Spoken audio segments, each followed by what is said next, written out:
ಕಾನೂನನ್ನು ಕಠಿಣವಾದ ರೀತಿಯಲ್ಲಿ ನಿಮ್ಗೇನು ನಿಮ್ಮಲ್ಲಿರುವಂತ ಪಿಸ್ತೂಲ್ಗಳು ಬಡಿಗಳು ಇವೇನು ಆಟ ಆಡ್ಲಿಕ್ಕೆ ಕೊಟ್ರ ನಿಮ್ಗ ಯಾವ ತಪ್ಪು ಮಾಡ್ತಾನ ಅವನಿಗೆ ನೀವು ಆಕ್ಷನ್ ಮಾಡ್ರಿ, ಕಾನೂನು ಚೌಕಟ್ಟಿನಲ್ಲಿ ನೀವು ಆಕ್ಷನ್ ಮಾಡ್ರಿ, ಮುಂದೆ ಇಂಥ ಘಟನೆ ಆಗಲಾರ್ದಂಗ್ ನೋಡ್ಕೊಡ್ರಿ. ಆಯ್ತು, ಅವ್ರು ಮಾಡ್ತಾರ, ಬರ್ತಾರ, ಜೈಲಿಗೆ ಹೋಗ್ತಾರ, ಬೇಲ್ ಹಾಕ್ತಾರ, ಮತ್ ಬರ್ತಾರ, ಮತ್ ತಿರುಗಾಡ್ತಾರ, ಮತ್ ಮಾಡ್ತಾರ. What is the meaning? ಈ ಬಗ್ಗೆ ಇವತ್ತಿನ ದಿವಸ ನಮ್ಮ ಶಾಸಕರಾಗಲಿ ಮತ್ತ ಮಾನ್ಯ ಉಸ್ತುವಾರಿ ಮಂತ್ರಿಗಳಾಗಲಿ ನೀವೆಲ್ಲ ದೊಡ್ಡದು ಭಾಷಣ ಮಾಡ್ತೀರಿ. ಸಂವಿಧಾನ, ಕಾನೂನು, ಬುದ್ಧ, ಬಸವ, ಅಂಬೇಡ್ಕರ್ ಇವೆಲ್ಲ ಏನೋದು ಏನ್ ಕ್ರಮ ಮಾಡಕ್ಕಿಲ್ಲ. ಸಂವಿಧಾನ ಕಾನೂನು ಅನ್ನೋದು ಈ ಜನರ ಏನ್ ರಕ್ಷಣೆಗೆ ಮಾಡಕ್ಕೆ ಇಲ್ವಾ?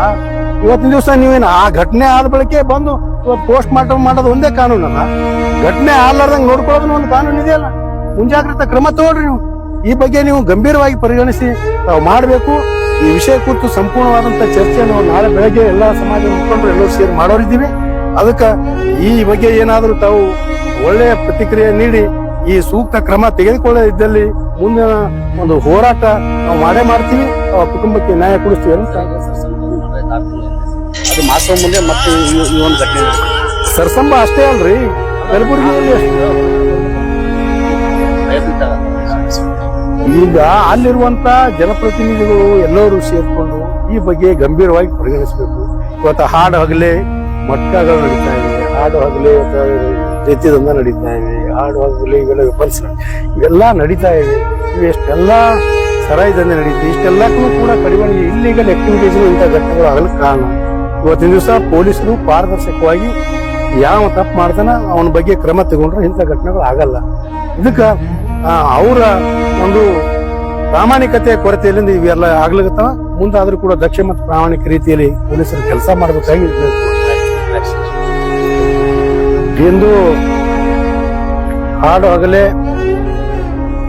ಪಡಸಾಳಿ ಗ್ರಾಮದ ವಿಶ್ವನಾಥ್ ಜಮಾದಾರ್ ಎನ್ನುವಂತ ಒಬ್ಬ ಯುವಕ, ಆ ಯುವಕನನ್ನು ಕೆಲವು ದುಷ್ಕರ್ಮಿಗಳು ಹಾಡು ಹಗಲೇ ಬಂದು ಫೈರಿಂಗ್ ಮಾಡುವ ಮುಖಾಂತರ ಅವನಿಗೆ ಮರ್ಡರ್ ಮಾಡಿರುವುದನ್ನು ನಾವು ಬಲವಾಗಿ ಖಂಡಿಸ್ತಾ ಇದ್ದೀವಿ. ಯಾಕಂತ ಹೇಳಿದ್ರ ಆ ಒಬ್ಬ ವಿಶ್ವನಾಥ್ ಅನ್ನುವಂಥವ ಸಾಮಾಜಿಕ ಕಳಕಳಿ ಉಳ್ಳಂತವ, ಸಮಾಜ ಬಗ್ಗೆ ಒಳ್ಳೆ ಹೆಸರಿತ್ತು. ಈ ಹಿಂದೆ ಕೂಡ ಅವರು ಗ್ರಾಮ ಪಂಚಾಯತ್ ಸದಸ್ಯರಾಗಿ ಕೆಲಸ ಮಾಡಿದಾರ. ಅವರ ಒಂದು ಏಳಿಗೆಯನ್ನು ಸಹಿಸಿದಂತ ಕೆಲವು ದುಷ್ಕರ್ಮಿಗಳು ಇವತ್ತು ಹಾಡು ಹಗಲೇ ಅವರನ್ನು ಕೊಲೆಗೈದು ಪರಾರಿಯಾಗಿದ್ದಾರೆ. ಆದ್ದರಿಂದ ಪೊಲೀಸ್ ಇಲಾಖೆ ತಕ್ಷಣ ಕಾರ್ಯಪ್ರವೃತ್ತರಾಗಿ 24 ಗಂಟೆಗಳ ಒಳಗಾಗಿ ಆ ಆರೋಪಿಗಳನ್ನು ಬಂಧಿಸಿ ಕಠಿಣ ಶಿಕ್ಷೆ ಮಾಡುವಂತ ಒಂದು ವ್ಯವಸ್ಥೆಯನ್ನು ಮಾಡಬೇಕು. ಯಾಕಂತ ಹೇಳಿದ್ರ ಇವತ್ತಿನ ಒಂದು ಬೆಳಗ್ಗೆ ಆ ಮರ್ಡರ್ ಆಗಿದ್ದು ಹಿಡ್ಕೊಂಡು ಇಲ್ಲಿವರೆಗೆ ಏನು ಘಟನೆಗಳು ಅವಲೋಕಿಸಿದಾಗ ಇವತ್ತ ಪೊಲೀಸ್ ಅಧಿಕಾರಿಗಳು ಏನು ಆ ಕುಟುಂಬಸ್ಥರನ್ನು ದೂರಿಟ್ಟು ಇವತ್ತಿನ ದಿವಸ ಆ ಬಾಡಿ ತಮ್ಮ ಕಂಟ್ರೋಲ್ದಾಗ ತಗೊಂಡು ಇವತ್ತ ಇಲ್ಲಿ ಬಂದು ಶಿಫ್ಟ್ ಮಾಡಿದಾರ. ಇದು ಅತ್ಯಂತ ಪಾರದರ್ಶಕ ಅಂತ ನಮ್ಗೆ ಅನಿಸ್ತಾ ಇಲ್ಲ. ಈಗ ತಾನೇ ನಾವು ಮಾರ್ಚುರಿಗೆ ಬಂದು ನಾವು ವಿಸಿಟ್ ಮಾಡಿದಾಗ ಕೂಡ ಗೇಟ್ ಚಾವಿ ಹಾಕ್ಯಾರ. 24 ಗಂಟೆ ಇಲ್ಲಿ ಯಾರೇ ಶವಗಳು ಬರ್ತಾವ, ರಾತ್ರಿ ಬರ್ತಾ ಹೋಗ್ತಾವ ಅಂದ್ರೂ ಕೂಡ ಇವತ್ತಿನ ದಿವಸ ವ್ಯವಸ್ಥಿತವಾಗಿ ಇದು ಒಂದು ಕಂಟ್ರೋಲ್ ಮಾಡುವಂತ ಒಂದು ಕೆಲಸ ಪೊಲೀಸರು ಮಾಡ್ತಾರ. ದಯವಿಟ್ಟು ಇದರಿಂದ ನಮಗೆ ಸಂಶಯ ವ್ಯಕ್ತಪಡಿಸಬೇಕು. ಆದ್ರಿಂದ ಮಾನ್ಯ ಜಿಲ್ಲಾ ಪೊಲೀಸ್ ವರಿಷ್ಠಾಧಿಕಾರಿಗಳು ಈ ಬಗ್ಗೆ ಕೂಡಲೇ ಇವತ್ತ ಕಾರ್ಯಪ್ರವೃತ್ತರಾಗಿ ಬೆಳಗಿನವರೆಗೆ 24 ಗಂಟೆ ಒಳಗೆ ಆ ಆರೋಪಿಗಳು ಯಾರದಾರ ಏನದಾರ ತಮಗೆಲ್ಲ ಮಾಹಿತಿ ಇದೆ. ದಯವಿಟ್ಟು ತಾವು ಕೂಡಲೇ 24 ಗಂಟೆ ಒಳಗೆ ಆ ಆರೋಪಿಗಳನ್ನು ಬಂಧಿಸಿ ಕಠಿಣ ಶಿಕ್ಷೆಗೆ ಒಳಪಡಿಸುವಂತ ಕೆಲಸ ಮಾಡಬೇಕು. ಎರಡನೇದಾಗಿ ಇತ್ತೀಚಿನ ದಿನಗಳಲ್ಲಿ ಇವತ್ತು ಇದೇ ಆಳಂದಲ್ಲಿ ಇದು 3ನೇ ಕೇಸ್. ಹಾಡು ಹಗಲೇ ಇವತ್ತಿನ ದಿವಸ ಏನು ಈ ಸಮಾಜದ ಮುಖಂಡರುಗಳಿಗೆ, ಇವತ್ತಿನ ದಿವಸ ರಾಜಕೀಯ ನೇತಾರಗಳಿಗೆ ಇವತ್ತಿನ ದಿವಸ ಕಲಬುರಗಿ ಜಿಲ್ಲೆಯಲ್ಲಿ ಹಾಡು ಹಗಲೇ ಕೊಲೆ ಮಾಡ್ತಿರೋದ್ರಿಂದ ಕಾನೂನು ಸುವ್ಯವಸ್ಥೆ ಸಂಪೂರ್ಣವಾಗಿ ಇಲ್ಲಿ ಹದಗೆಟ್ಟು ಹೋಗಿದೆ. ಇಲ್ಲಿ ಯಾರು ಹೇಳೋರು ಕೇಳೋರಿಲ್ಲ. ಯಾವ ಪುರುಷಾರ್ಥಕ್ಕಾಗಿ ಇವತ್ತಿನ ದಿವಸ ಇಲ್ಲಿ ಕ್ಯಾಬಿನೆಟ್ ನಡೆಸ್ತಾ ಇದ್ದಾರೆ ನಮ್ಗೆ ಅರ್ಥ ಆಗ್ತಾ ಇಲ್ಲ. ಏನು ಎಷ್ಟು ಅತ್ಯಾಚಾರಗಳಾಗ್ಯಾವ ಇಲ್ಲಿ, ಎಷ್ಟು ಕೊಲೆಗಳಾಗ್ಯಾವ ಇಲ್ಲಿ, ಎಷ್ಟು ದೌರ್ಜನ್ಯಗಳಾಗ್ಯಾವ, ಎಷ್ಟು ಹನಿ ಟ್ರ್ಯಾಪ್ಗಳಾಗ್ಯಾವ. ಯಾವನು ಕೂಡ ಲೆಕ್ಕಿಗೆ ತೆಗೆದುಕೊಳ್ಳದೆ ಇವತ್ತ ಕೇವಲ ಏನು ಜನರಿಗೆ ಮರಳು ಮಾಡುವ ರೀತಿಯಲ್ಲಿ ಇವತ್ತಿನ ದಿವಸ ಸರ್ಕಾರ ಇವತ್ತ ಇಂಥ ಸಾಧನೆ ಮಾಡಿದೀವಿ ಅಂತ ತೋರಿಸ್ಕೊಳ್ಳುವ ದೃಷ್ಟಿಯಿಂದ ಇವತ್ತ ಕ್ಯಾಬಿನೆಟ್ ಇಲ್ಲಿ ಮಾಡ್ತಾ ಇದಾರ.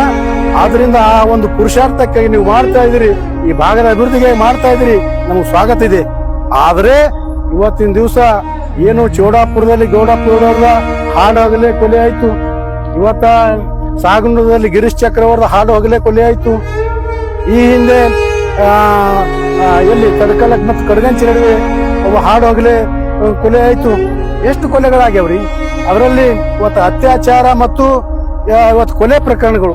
ಇವತ್ತ ಸಾವಳಗಿಯಲ್ಲಿ ಒಂದು ಅಪ್ತಪ್ತ ಬಾಲಕಿ ಮೇಲೆ ಏನು ಅತ್ಯಾಚಾರ ಆಯ್ತು, ಅದೇ ರೀತಿಯಾಗಿ ಇವತ್ತ ಕಲಗುರ್ತಿಯಲ್ಲಿ ಆಯ್ತು, ಅದೇ ರೀತಿಯಾಗಿ ಇಲ್ಲಿ ಯಾತ್ನೂರಲ್ಲಿ ಆಯ್ತು, ಅದೇ ರೀತಿಯಾಗಿ ಇವತ್ತು ದಿವಸ ಈ ಹಿಂದೆ ಪ್ರಚೋದಿತ ಆತ್ಮಹತ್ಯೆ ನಮ್ಮ ತಾಳತೆಗನೂರದಲ್ಲಿ ಆಯ್ತು, ಪ್ರಚೋದಿತ ಆತ್ಮಹತ್ಯೆ ಏನು ಈ ಕಲಗುರ್ತಿಯಲ್ಲಿ ಆಯ್ತು. ಸಾಕಷ್ಟು ಸುಮಾರು ಇವತ್ತು ಅದೇ ನಮ್ಮ ಆಳಂದಲ್ಲಿ ಅಪ್ರಾಪ್ತ ಬಾಲಕಿಗೆ ಅತ್ಯಾಚಾರ ಮಾಡಿ ಕೊಲೆ ಮಾಡಿ ಬಾವಿಯಲ್ಲಿ ಎಸಲಾಯ್ತು. ಇವತ್ತ ಸರ್ಕಾರ ಇದ್ದದು ಸತ್ತದು ಕಣ್ಣವ ಅಕ್ಕಿಯ ಮೂಗವ ಬಾಯಿ ನಿಮ್ಗೇನಾದ್ರೂ ಇದೆ ನಾ ಮಾನ ಮರ್ಯಾದೆ. ಆದ್ರಿಂದ ಕೂಡಲೇ ಈ ವಿಷಯವನ್ನು ಗಂಭೀರವಾಗಿ ಪರಿಗಣಿಸಿ ನಾವು ಪ್ರತಿ 15 ದಿನಕ್ಕೊಮ್ಮೆ ಮೊನ್ನೆನೆ ಇವತ್ತ ಹೋರಾಟ ಮಾಡಿದೀವಿ. ನಮ್ಗಂತೂ ಹೇಳಿ ಬಾಯಿ ಮಂಡಾಗ್ಯದ. ನಿಮ್ಗೆ ಗಂಭೀರತೆನೇ ಇಲ್ಲ. ಸರ್ಕಾರಕ್ಕ ಎಷ್ಟು ಉಗುಳಿದ್ರು ಕೂಡ ನಾಚಿಕೆ ಅಬುರನೇ ಇಲ್ಲ ಅನ್ನುವಂತ ರೀತಿಯಲ್ಲಿ ನಾವು ಪ್ರತಿಭಟನೆ ಮಾಡಿ ನಿಮ್ಗ ಹೇಳಿದ್ರು ಕೂಡ ಈ ವಿಷಯ ಗಂಭೀರವಾಗಿ ತೆಗೆದುಕೊಳ್ಳಲ್ಲ.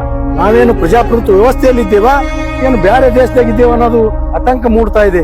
ಆದ್ರಿಂದ ಕೂಡಲೇ ಸರ್ಕಾರ ಈ ಬಗ್ಗೆ ಎಚ್ಚೆತ್ತುಕೊಂಡು ಇವತ್ತಿನ ದಿವಸ ಆ ಆರೋಪಿಗಳಿಗೆ ಕಠಿಣ ಶಿಕ್ಷೆ ಆಗಬೇಕು ಮತ್ತು ಆ ಕುಟುಂಬಸ್ಥರು ಬೀದಿ ಪಾಲಾಗಿದ್ದಾರ ಆ ಕುಟುಂಬಕ್ಕೆ ಸೂಕ್ತ ಪರಿಹಾರ ಮತ್ತು ಸರ್ಕಾರದಿಂದ ಏನು ಸೌಲಭ್ಯಗಳು ಸಿಗ್ತಾವ ಎಲ್ಲ ಸೌಲಭ್ಯಗಳು ಕೂಡಲೇ ಮಾಡಬೇಕು.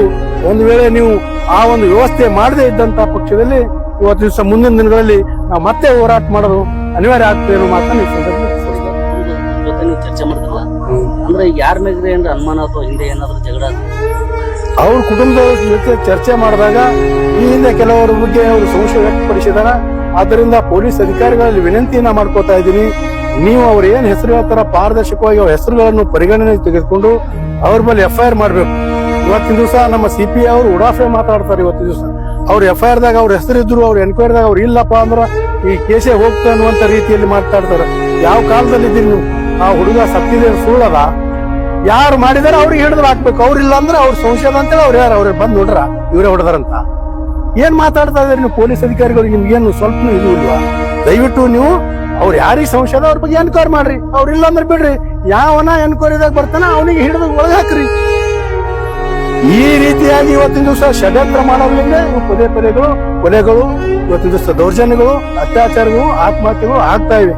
ಇವೆಲ್ಲವನ್ನು ಪಾರದರ್ಶಕವಾಗಿ ಆಗ್ಬೇಕಂದ್ರ ಇವತ್ತಿನ ದಿವಸ ಮಾನ್ಯ ನಮ್ಮ ಪೊಲೀಸ್ ವರಿಷ್ಠಾಧಿಕಾರಿಗಳು ನಮ್ಮ ಸಬಾರ್ಡಿನೇಟ್ಸ್ಗೆಲ್ಲ ಒಂದು ಆರ್ಡರ್ ಮಾಡಬೇಕು. ಏನು ಟ್ರಾನ್ಸ್ಪರೆನ್ಸಿಯಾಗಿ ಎಲ್ಲ ಯಾರು ಇದಕ್ಕೆ ಸಂಬಂಧಪಟ್ಟರ ಅವ್ರಿಗೆ ಹಿಡಿದು ಒಳಗೆ ಹಾಕ್ಬೇಕು. ಮುಂದಿನ ದಿನಗಳಲ್ಲಿ ಇಂಥ ಘಟನೆ ಆಗಲಾರ್ದು ನೋಡ್ಕೋಬೇಕಂತ ಹೇಳಿ